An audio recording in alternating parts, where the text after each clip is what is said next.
दोस्तों, आज की सच्ची घटना बेंगलुरु की है।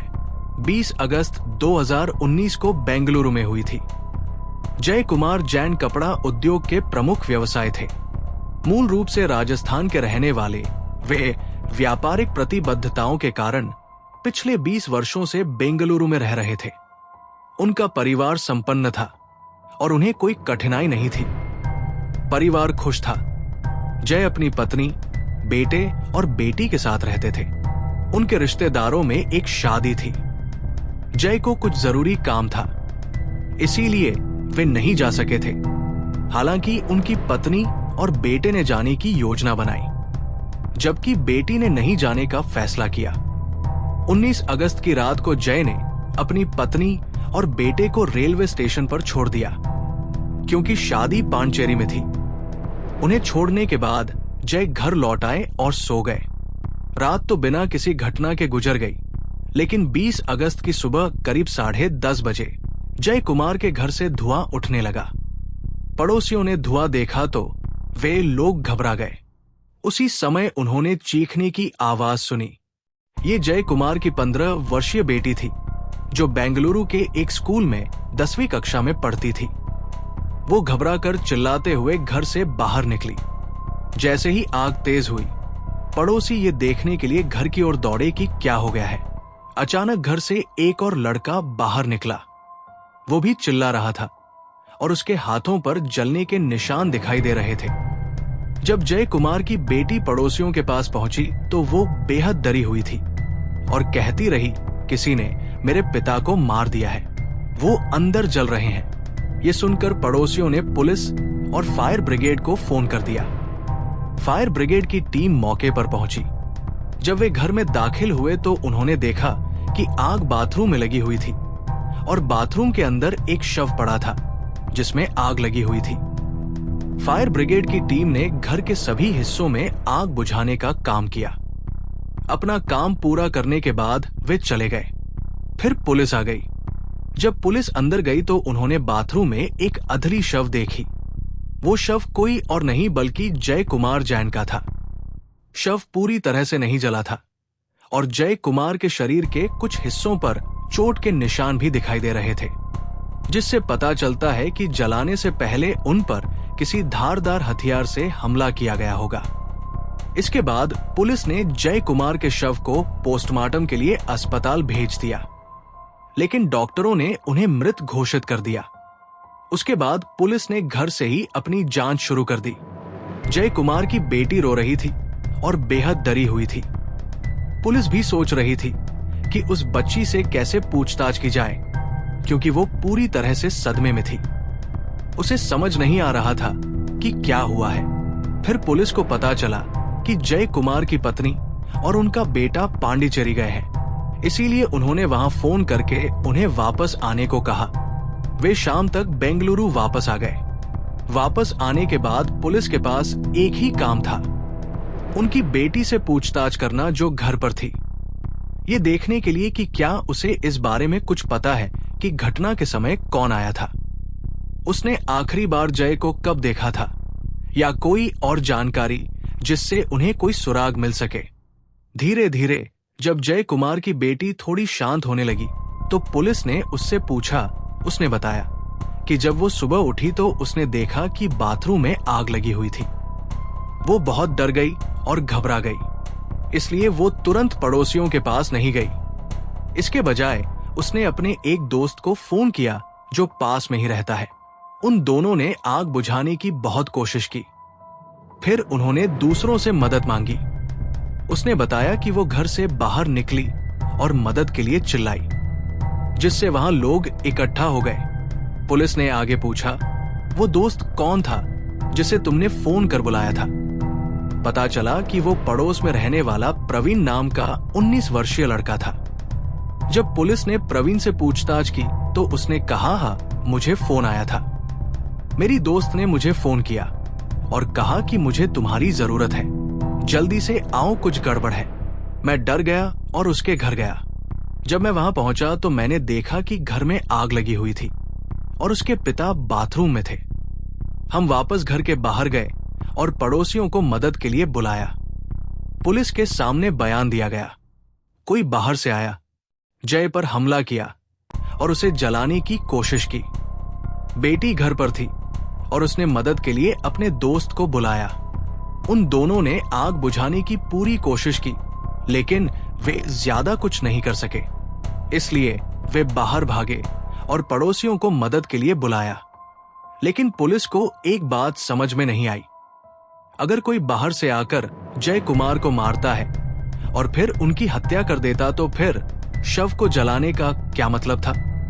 आमतौर पर शव को तब जलाया जाता है जब कोई नहीं चाहता कि उसकी पहचान उजागर हो, जैसे कि जब चेहरा या पूरा शरीर पहचान में ना आए। आमतौर पर लोग शव को ठिकाने लगाने की कोशिश करते हैं, लेकिन इस मामले में तो घर के अंदर ही शव को बाथरूम में जला दिया गया। पुलिस को यह बात अजीब लगी। पुलिस ने सोचा कि अगर कोई बाहर से आकर उसे मारता तो वे इस तरह का काम नहीं करता। बाहरी व्यक्ति को पता होता कि आग लगाने से ध्यान आकर्षित होगा। पड़ोसी धुआं या लपटे देखकर शोर मचा देते। इसलिए पुलिस ने आसपास के लोगों से पूछताछ की, लेकिन पड़ोसियों ने कहा कि उन्होंने कुछ नहीं सुना। जय कुमार के घर पर कोई शोर नहीं हुआ था। अब परिवार पूरी तरह से टूट चुका था। दूसरी ओर जय कुमार की बेटी गहरे सदमे में थी और लोग उसे सांत्वना देने की कोशिश कर रहे थे। उसने अपने पिता को उस भयावह स्थिति में अपनी आंखों से देखा था। लेकिन पुलिस को जय कुमार की 15 वर्षीय बेटी और उसकी करीबी दोस्त परवीन पर शक होने लगा। उनके बयान मेल नहीं खा रहे थे। पुलिस को कुछ गड़बड़ लग रही थी। इसलिए पुलिस ने उसे करीब से देखा और पाया कि परवीन के पैर थोड़े जले हुए थे और उसके हाथों पर भी जलने के निशान थे। जय कुमार की बेटी के हाथों पर भी जलने के निशान थे। जब पुलिस ने परवीन के पैरों की जांच की तो उन्होंने पाया कि निचला हिस्सा जला नहीं था, लेकिन ऊपरी हिस्से पर जलने के निशान थे और वो ठीक से चल फिर रहा था। पुलिस ने परवीन से पूछा, हमें कुछ बताओ, घटना कैसे हुई और तुम्हारे पैर ऊपर से क्यों जले हैं, नीचे से नहीं? तुम तो बता रहे थे कि तुमने जूते पहने हुए थे। वो घबरा गया, क्योंकि अगर उसने जूते पहने होते तो पहले जूते जलते और फिर उसके पैर। लेकिन उसके पैर ऊपर से जले थे, नीचे से नहीं। उसने कहा, नहीं, मैंने चप्पल पहनी हुई थी। फिर पुलिस ने कहा, वे चप्पल कहाँ हैं? हमें दिखाओ। वो डर गया, क्योंकि उसने जो जूते पहने होने का दावा किया था वे भी लड़की के घर पर थे, जो बहुत ही संदिग्ध लग रहा था। पुलिस ने सोचा कि अगर लड़की के पिता की मृत्यु हो गई होती और उसने परवीन को बुलाया होता तो वो तुरंत वहां पहुंच जाता। अगर उसके दोस्त ने उसे बुलाया होता और वो ऐसी गंभीर स्थिति में उसके घर पहुंचता तो कोई भी सामान्य व्यक्ति पीड़ित की मदद करने या हमला रोकने की कोशिश करता ना, कि शांति से घर में घुसकर पहले अपने जूते उतारता। और जूतों वाली इस कहानी की वजह से ही पुलिस को परवीन पर शक हुआ। इसीलिए जब उन्हें उस पर शक हुआ तो उन्होंने परवीन और लड़की का फोन नंबर लिया और उनके कॉल रिकॉर्ड की जांच शुरू की। जब उन्होंने डिटेल देखी तो पुलिस भी हैरान रह गई। 19 अगस्त की रात 10 बजे से लेकर सुबह 2 बजे तक वे लगातार बात कर रहे थे। वे पहले भी बात कर चुके थे, लेकिन उस रात उन्होंने 10 बार बात की थी। अब पुलिस को उन दोनों पर शक हो गया था। पुलिस ने पड़ोसियों से परवीन और जय कुमार की बेटी के बीच के रिश्ते के बारे में पूछना शुरू किया। तब सच्चाई सामने आई कि जय कुमार की बेटी और परवीन एक ही स्कूल में पढ़ते थे। ये 5 साल पहले की बात है। परवीन उससे 3 कक्षा आगे था। इस तरह वे दोस्त बन गए। बाद में परवीन ने अपनी पढ़ाई पूरी की और कॉलेज से ग्रेजुएशन किया।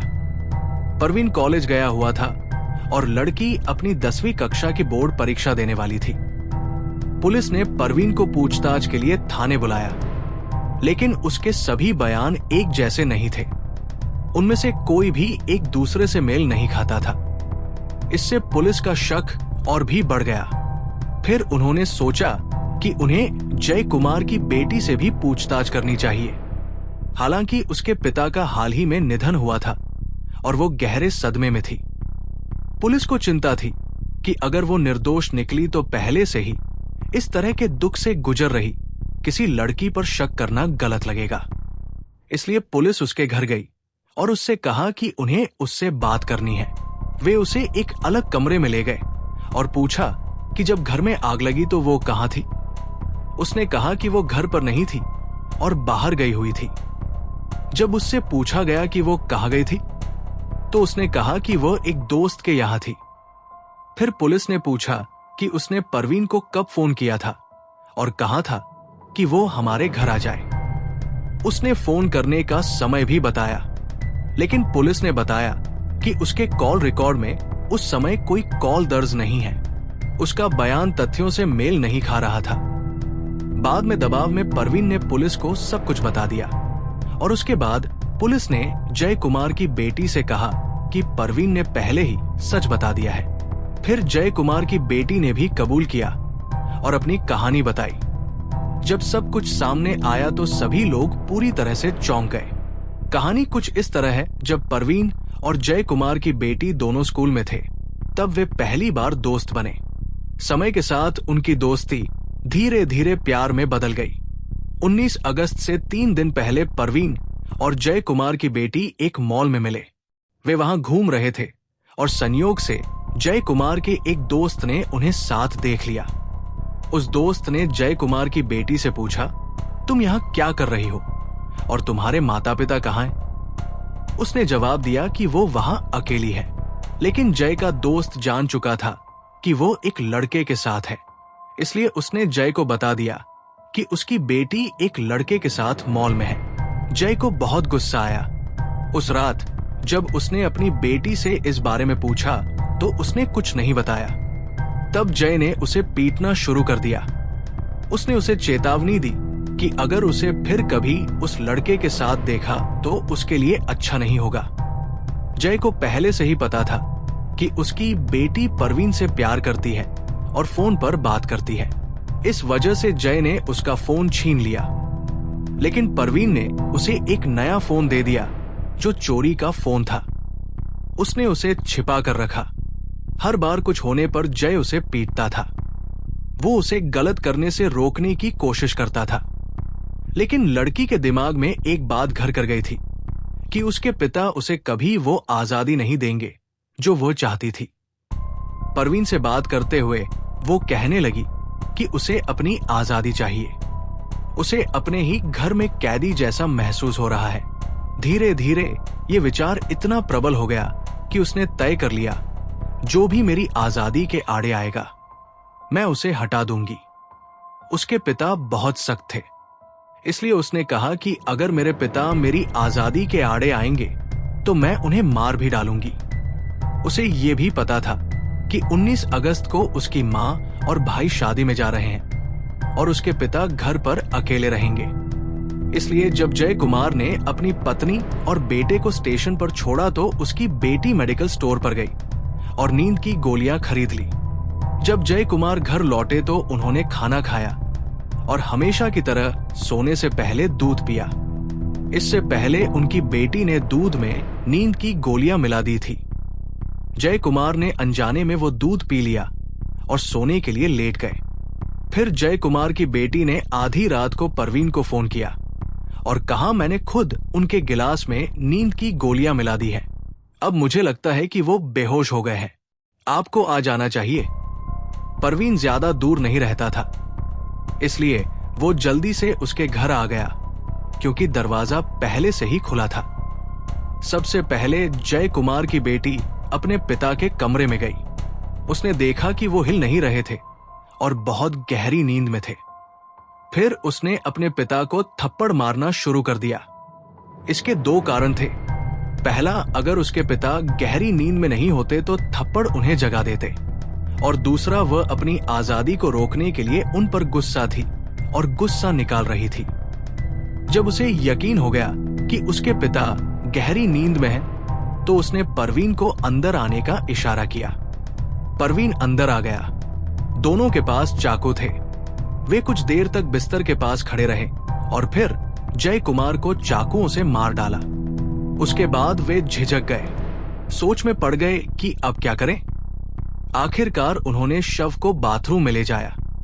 बाहर ले जाना नामुमकिन था क्योंकि वो इलाका बहुत पॉश था, अमीर लोगों और सुरक्षा गार्डों से भरा हुआ।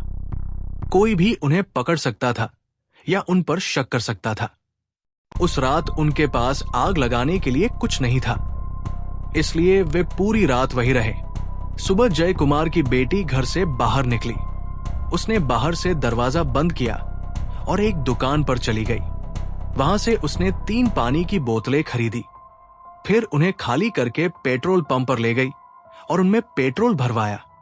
घर लौटकर उन्होंने शव पर पेट्रोल डाला और आग लगा दी, लेकिन उन्हें अंदाजा नहीं था कि आग और धुएं को फैलने से रोकने के लिए कितना पेट्रोल चाहिए। उन्होंने जल्दी जल्दी पेट्रोल डाला और लपटें उठने लगी। आग लगाने के बाद उन्होंने घर की सफाई शुरू कर दी ताकि कोई निशान न रह जाए, ना खून ना संघर्ष के कोई निशान। जानबूझकर उन्होंने अपने हाथ भी जलाए ताकि बाद में ये कह सके कि उन्होंने बचाने की कोशिश की थी और इसी वजह से उनके हाथ जल गए। फिर परवीन ने जय कुमार की बेटी से कहा कि वो डरी हुई दिखे ताकि लोग समझे कि वो सदमे में है। उसने वैसा ही किया। थोड़ी ही देर में भीड़ जमा हो गई और पुलिस गेट पर आ गई। इसके बाद पूरा मामला सामने आया। जब पुलिस ने पूछा, तुमने अपने पिता को क्यों मारा, तो लड़की ने जवाब दिया, मुझे आजादी चाहिए थी। वो मुझे घर में कैदी की तरह रखते थे, इसलिए मैंने उन्हें मार डाला। जय कुमार की पत्नी यानी लड़की की मां ने पुलिस से कहा, तुम मेरी बेटी पर झूठा आरोप लगा रहे हो। वो ऐसा कभी नहीं कर सकती। वो अपने पिता से बहुत प्यार करती थी और उन्हें कभी नहीं मार सकती। मां ने इस पर पूरी तरह विश्वास करने से इनकार कर दिया, यहां तक कि अपनी बेटी का नाम इसमें शामिल भी नहीं करना चाहती थी।